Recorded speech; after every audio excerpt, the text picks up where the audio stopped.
Hello guys, कैसे हैं आप सब लोग। मैं हूं आपका दोस्त अरसलान और आप देख रहे हैं मेरा चैनल पिक फ्लिक्स। हाजिर हूं लेवल अप के एपिसोड 18 के साथ। अभी तक जिसने मेरे चैनल को सब्सक्राइब नहीं किया, चैनल को सब्सक्राइब कर दे, वीडियो को लाइक और शेयर कर दे, शुक्रिया।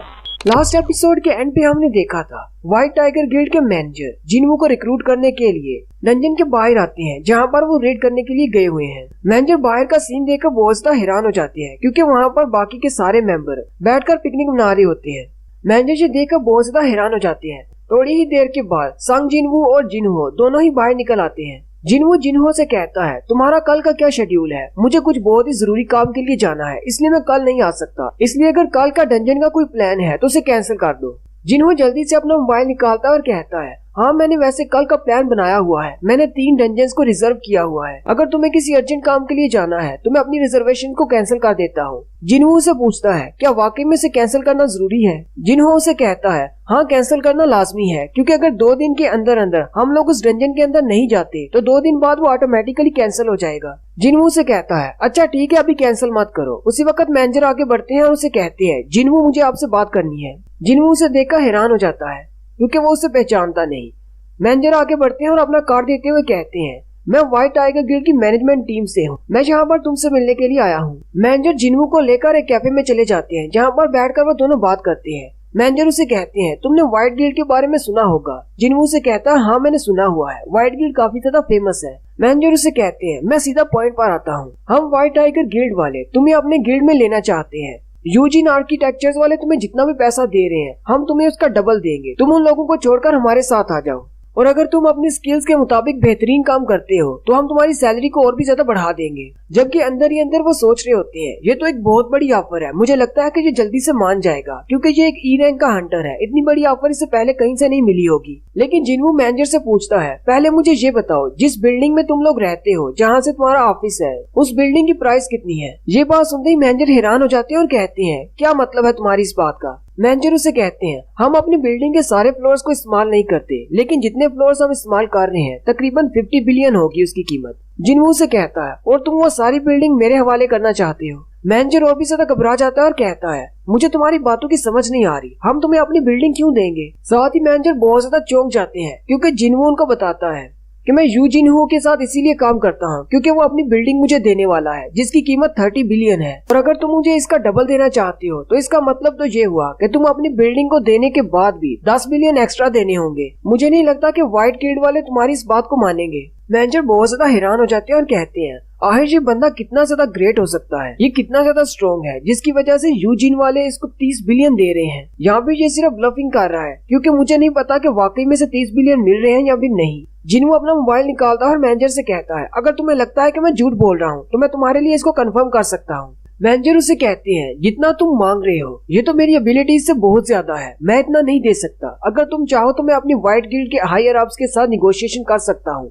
जिनवू खड़ा हो जाता है और कहता है, तो फिर हमारे दरमियान कोई भी डील नहीं हो सकती, मैं यहाँ से जा रहा हूँ। मैनेजर कहते हैं, मुझे लगता है शायद मैंने बहुत ज्यादा जल्दबाजी कर दी। पहले मुझे उनकी ऑफर के बारे में पता होना चाहिए था, उसके बाद मुझे अपने गिल्ड वालों से बात करनी चाहिए थी, और फिर आकर इससे बात करता। अब तो ये हमारे गिल्ड को नहीं ज्वाइन करेगा। जाने से पहले जिनवू पीछे की तरफ मुड़ता है और उसे कहता है, मुझे एक बात बताओ, तुम्हें मेरे बारे में ये सारी इन्फॉर्मेशन कहाँ से मिली? और साथ ही जिनवू अपनी स्टेल्थ की एबिलिटी को इस्तेमाल करते हुए गायब हो जाता है और उसे कहता है, क्या तुम मेरे बैकग्राउंड चेक कर रहे थे? मैनेजर से देखकर बहुत ज्यादा घबरा जाते हैं। जिनवू उसी वक्त उसके चेहरे पर एक छोटा सा कट लगाता है। इसके बाद तो मैनेजर और भी ज्यादा डर जाता है। मैनेजर कहता है, ये तो वाकई में बहुत ज्यादा पावरफुल है, ये तो एक असैसिन टाइप हंटर है। जिनवू से कहता है, पीछे की तरफ मत घूमना। मैनेजर सोचता है, अगर ये स्टेल्थ इस्तेमाल कर सकता है और ये एक रीवेकेंड है तो इसका मतलब यूजिन आर्किटेक्चर्स वाले वाकई में से 30 बिलियन देने को तैयार हो गए होंगे। मैनेजर जिनवू से कहता है, मैं जानबूझकर तुम्हारी इन्वेस्टिगेशन नहीं कर रहा था। असल में हमारी मैनेजिंग कंपनी के एक बंदे ने कहा था कि एक नई पार्टी शुरू हुई है जो कि सी रैंक की डंजन्स को बहुत ही तेजी से क्लियर कर रहे हैं।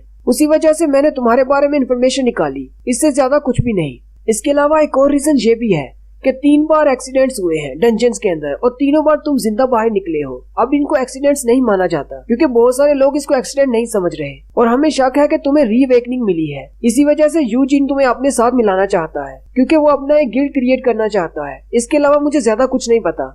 जिनवू मैनेजर से पूछता है, मेरे बारे में कितने ज्यादा लोगों को पता है? मैनेजर उसे कहते हैं, सिर्फ मुझे और मेरे एक असिस्टेंट को, जो कि इस वक्त होटल के बाहर बैठा है। जिनवू सोचता है, मुझे लगता है कि सी रैंक की डंजन को जल्दी से क्लियर करने की वजह से मुझे नोटिस किया गया है। जिनवू मैनेजर से कहता है, मैं नहीं चाहता कि ज्यादा लोगों को मेरे बारे में पता चले। अगर तुम दोनों के अलावा किसी और को पता चला तो मैं इसको समझूंगा कि तुम दोनों ने ही ये सारी बात फैलाई है और इस बात की सारी जिम्मेदारी तुम दोनों पर होगी। मैनेजर उसे कहती है, वैसे तो ये सारी रिपोर्ट मुझे मैनेजर को पेश करनी थी, लेकिन मैं मरना नहीं चाहता। मैं किसी को नहीं बताऊंगा और मैं अपने असिस्टेंट को भी बहुत ही अच्छे से समझा दूंगा, वो भी किसी और को नहीं बताएगा। फिर जिनवू उसके सामने आकर बैठ जाता है और कहता है, क्योंकि हम सी रैंक की डंजन्स को खरीद रहे हैं और क्लियर कर रहे हैं, इसलिए व्हाइट टाइगर वालों के लिए हम एक मसला बन चुके हैं। लेकिन कुछ अरसे तक हम लोग नहीं रुकने वाले, हम ऐसी डंजन्स को खरीद कर क्लियर करने वाले हैं। मैनेजर उसे कहता है, यही तो मसला है, तुम लोगों ने सारी डंजन्स को खरीद लिया है। हमें अपने नए हायर किए हुए बंदूक को डंजन्स के अंदर ट्रेन करना है। हम उन नए बंदूक को सी रैंक से ऊपर की डंजन्स में नहीं बेच सकते। जिनवू उसे कहता है, तो फिर क्यों ना हम दोनों एक डील करें।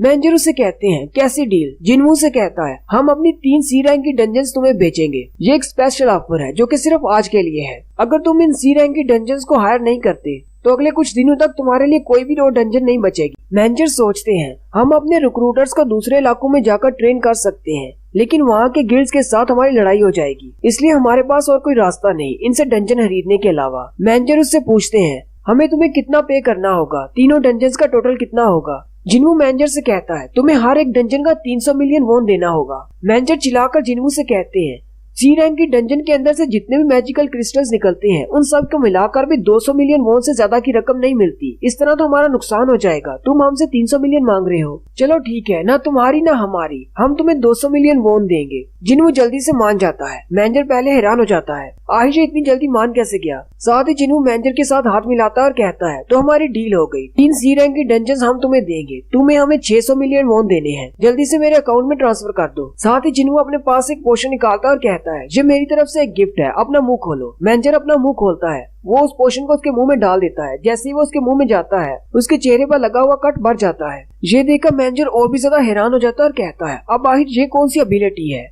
मैनेजर जिनवू से कहता है, तुमने मुझे अपनी स्टेल्थ के स्किल्स दिखाए और फिर अपनी हीलिंग एबिलिटीज भी दिखाई, क्या मैं समझूं कि तुम्हें मुझ पर भरोसा है। जिनवू से कहता है, हाँ मुझे तुम पर भरोसा है, मुझे पता है कि तुम किसी को भी इस बारे में नहीं बताओगे। फिर जिनवू वहाँ से चला जाता है। मैनेजर का असिस्टेंट भागता हुआ उनके पास आता है और कहता है, अभी मैंने एक लाइट देखी, वो क्या थी, क्या जिनवू के साथ निगोशिएशन अच्छी नहीं रही। मैनेजर अपने असिस्टेंट से कहते हैं, मुझे लगता है कि हमने ऐसा स्ट्रॉन्ग बंदा पहले कभी नहीं देखा होगा। बाहर जाते ही जिनवू को कॉल करता है और कहता है, जैसा तुमने कहा था 600 मिलियन अकाउंट में आ चुके हैं, वैसे तुमने वो कैंसल गेट्स किसको बेच दिए। जिनवू से कहता है, ये एक सीक्रेट है। नेक्स्ट सीन फिर से व्हाइट गिल्ड के ऑफिस का होता है। असिस्टेंट भागता हुआ मैनेजर के पास आता है और कहता है, मैनेजर मेरी बात सुने, हमारे एरिया में 3 सी रैंक के गेट्स की बिडिंग हो रही थी और एक डंजन सिर्फ 10 मिलियन की बिक रही है और आप एक डंजन के 200 मिलियन देकर आ गए हैं। जिनवू की पार्टी ने आज के लिए कोई भी गेट खरीदा ही नहीं हुआ, उन्होंने अपनी रिजर्वेशन को कैंसिल कर दिया था। मैनेजर बहुत ज्यादा परेशान हो जाते हैं और कहते हैं, मैं जिनवू को अपनी टीम में भी नहीं ले सका और उसने मुझे लूट भी लिया और उसने बिना किसी डर के ये सब कुछ कर दिया। उसने मुझे इतना ज्यादा नुकसान पहुंचा दिया बिना इस बात के डर के कि मैं सबको इसके बारे में बता दूंगा। उसी वक्त मैनेजर के मोबाइल पर एक मैसेज आता है जो कि जिनवू की तरफ से होता है। जिनवू मैनेजर से कहता है, इसके बाद हमारा हिसाब क्लियर हो जाएगा, तुम किसी को मेरे बारे में कुछ भी नहीं बताओगे। मैनेजर कहते हैं, मुझे नहीं लगा था कि ये मुझे मैसेज करेगा, क्या उसने सिर्फ मेरे कार्ड को एक बार देखकर मेरा मोबाइल नंबर याद कर लिया। चलो कोई बात नहीं, हमारे पास कम से कम उसका नंबर तो आ गया, क्योंकि उसे हम अपने व्हाइट टाइगर गिल्ड में हायर करना चाहते हैं। हमारे गिल्ड के लिए इतनी ज्यादा रकम कोई मायने नहीं रखती, लेकिन इतनी ज्यादा रकम देने की वजह से मैं काफी मुश्किल में पड़ सकता हूँ। नेक्स्ट सीन अगले दिन का होता है। जिनवू एक जंगल की तरफ जाता है, जहाँ पर जाकर वो अपने जॉब चेंज वाले ऑप्शन को सिलेक्ट करता है, जिससे एक डंजन ओपन होती है। जिनवू उस गेट से अंदर दाखिल हो जाता है और कहता है, पता नहीं ये जॉब चेंज क्या है, मुझे तो कुछ इंटरेस्टिंग लग रहा है। इस बार उसके सामने जो डंजन ओपन होती है वो नॉर्मल से बहुत ज्यादा अलग होती है। जिनवू कहता है, पता नहीं इसके अंदर कौन से मॉन्स्टर्स होंगे। जिनवू जैसे ही अंदर जाता है तो अंदर नाइट्स होते हैं जिनके हाथ में तलवारें होती हैं, वो उन पर अटैक करता है, जबकि वो नाइट्स भी इस पर अटैक करते हैं। जिनवू को नाइट्स के साथ फाइट करने में बहुत ज्यादा मुश्किल हो रही होती है, क्योंकि ये आम मॉन्स्टर्स की तरह नहीं है, क्योंकि इंसानों की तरह है और उसके अलावा उनके बॉडी आर्मर बहुत ज्यादा टफ है, जिसकी वजह से जिनवू की हिट्स उस पर असर नहीं कर रही। जिनवू कहता है, देखने में इतना ज्यादा स्ट्रॉन्ग नहीं लग रहा, लेकिन इसका आर्मर इतना ज्यादा मोटा है कि मेरा हंजर इसके आर पार नहीं जा रहा। साथ में ये बहुत ज्यादा भारी है, इसलिए इसके मूवमेंट्स बहुत ज्यादा स्लो हैं और इसके अटैक्स के पीछे ज्यादा फोर्स भी नहीं है। इसका गुड पॉइंट सिर्फ इसका डिफेंस है। जिनवू कहता है, इंस्टेंट डंजन के अंदर मैंने एक बड़े सांप के साथ फाइट की थी, जिसके स्केल्स इतने ज्यादा हार्ड थे कि मेरी तलवार उसकी बॉडी में नहीं घुस सकती थी। तब मैंने अपने हाथों की स्ट्रेंथ को इस्तेमाल करते हुए उसको मार डाला था। मुझे लगता है कि मुझे यहाँ पर भी अपनी स्ट्रेंथ को इस्तेमाल करना होगा। जिन्हों जंप करते हुए उसके ऊपर चला जाता है और उसके हेलमेट को अपने हाथों से पकड़कर खींच कर 2 टुकड़े कर देता है। साथ ही उसके पास विंडो ओपन होती है कि तुमने एक नाइट को मार डाला है। जिन्हों कहता है ये तो एक मॉन्स्टर भी नहीं है, ये तो एक डॉल टाइप मॉन्स्टर है, पता नहीं इसको यहाँ पर किसने भेजा है। अगर इस तरह के 2-4 और मॉन्स्टर्स निकल आए तो मुझे काफी ज्यादा मुश्किल होने वाली है। जिन्हों अपने पास एक मिसाल चलाता है और आगे चल पड़ता है और कहता है मेरे पास एक लुमिनस स्टोन नहीं है, टॉर्च की वजह से यहाँ पर काफी ज्यादा अंधेरा है। इस डंजन के अंदर भी वही रूल है जैसा कि इंस्टेंट डंजन के अंदर था, जब तक मैं बॉस को नहीं मार देता तब तक मैं यहाँ से नहीं निकल पाऊंगा। इसलिए मुझे अपनी माना की एनर्जी को बचा कर रखना होगा। मेरी स्टेल्थ और वाइटल स्ट्राइक वाले मूव दोनों ही बहुत ज्यादा माना की एनर्जी को एब्जॉर्ब करते हैं, उनमें बहुत ज्यादा माना खर्च हो जाता है। अगर मुझे पहले से पता होता कि मुझे यहाँ पर आना है तो मैं अपने माना के पॉइंट्स को पहले ही बढ़ा लेता। मुझे इस डंजन की डिफिकल्टी लेवल के बारे में नहीं पता, मेरे पास कोई भी हीलर नहीं है और ना ही मैं इस डंजन में से वापस जा सकता हूँ। ये डंजन तो बहुत ज्यादा खतरनाक होने वाली है। पता नहीं इस डंजन को क्लियर करने में कितने ज्यादा घंटे लगेंगे या फिर कितने ज्यादा दिन लगेंगे और मेरे पास कोई भी हीलिंग एबिलिटी नहीं है। ये तो वाकई में बहुत ही बुरा होने वाला है। और यहीं पर हमारी एपिसोड 18 का एंड होता है। एक्सप्लेनेशन अच्छी लगी हो तो कमेंट करके जरूर बताएं। चैनल को सब्सक्राइब कर दें, वीडियो को लाइक और शेयर कर दें। शुक्रिया।